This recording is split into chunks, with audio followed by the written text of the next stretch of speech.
doesn't define our future. What an incredible testament to sheer talent, resilience, and the human spirit. Let me tell you about the time and the day that I died. I had a memory when I was 9 years old, and I remember my parents fighting in the middle of the night. My older sister, Diane, told me to go in the house or people would hear me. So I ran in the house, I ran to the bathroom screaming still, just couldn't stop, and got down on my knees and closed my eyes. I put my hands together and said, God, if you exist, if you love me, you'll take me away from this life. Now I'm gonna count to 10, and when I open my eyes, I wanna be gone. You hear me? And I opened my eyes, and I was still there. On top of that, your father also was an alcoholic, right? Yeah. And he beat your mother, so you had to live with that abuse as well. What kind of a scar has that left in terms of dealing with that? What did you do as a child as you saw your father beating your mother? The only thing I knew how to do was to just stand there and be frightened, and to go to school with that trauma, to go to school being hungry, to go to school smelling. How did you rise out of that anger of the injustice? Oh my God. I don't necessarily feel like I'm out of the anger. He left me right there, so when I gained vision and strength and forgiveness, I can remember what it means to be a child who was hungry. I could remember what it means to be in trauma. I could remember poverty, alcoholism. I could remember what it means to be a child who dreams and sees no physical manifestation of it. I could remember because I lived it. I was there. We would go to bed and hear rats killing the pigeons in the roof. I mean, loud, squealing noises.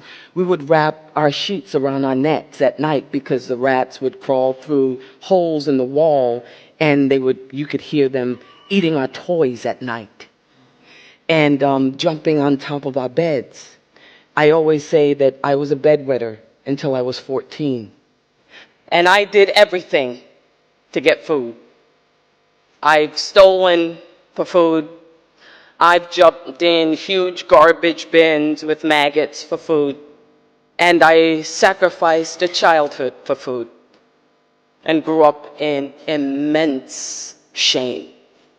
The one thing that I learned when I was poor, and this is something that people just need to say out loud, okay, is that you are invisible. Nobody sees you. You know, they say that the two most important days in a person's life is the day you were born and the day you discover why you were born. I absolutely knew I wanted to be an actor because I wanted to be somebody. I wanted to dream big and make a mark somehow. What is that one element that literally helps that kid who has nothing achieve ultimate success? What is that one factor? And they always say it's one person who was a mentor.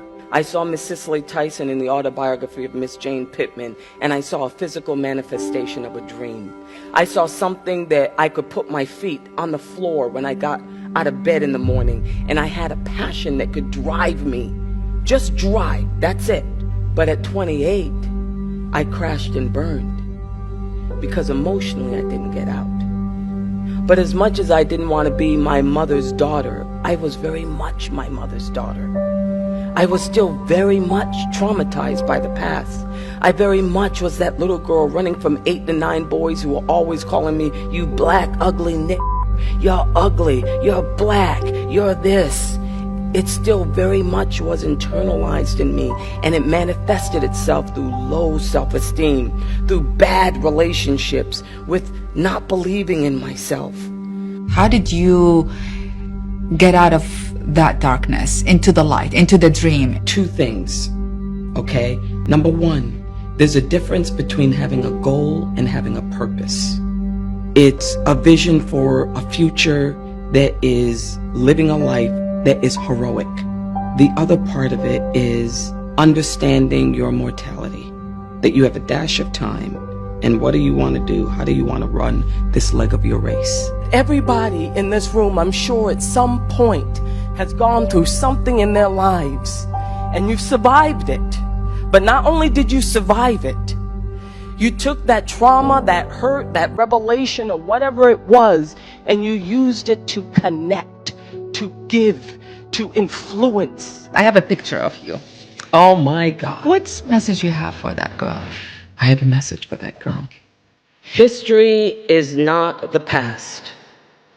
It is the present. The world is broken because we're broken. Who said that all of who you are has to be good? All of who you are is who you are. How about owning it? Owning all of it.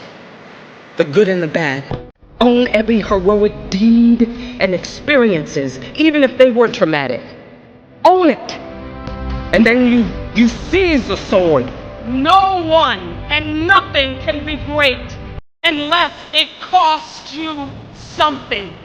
The living life for something bigger than yourself is a hero's journey.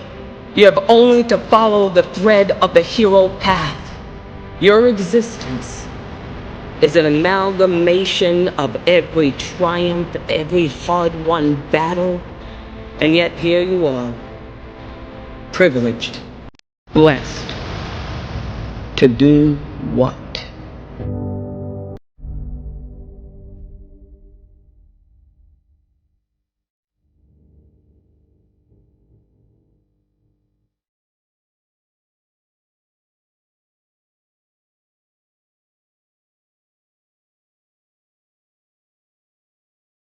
Don't forget to comment and subscribe to our YouTube channel for all the latest diaspora news updates. This is Diaspora News Guide. Follow us on Facebook, Instagram, and LinkedIn for more authentic updates and perspectives that matter to our global community.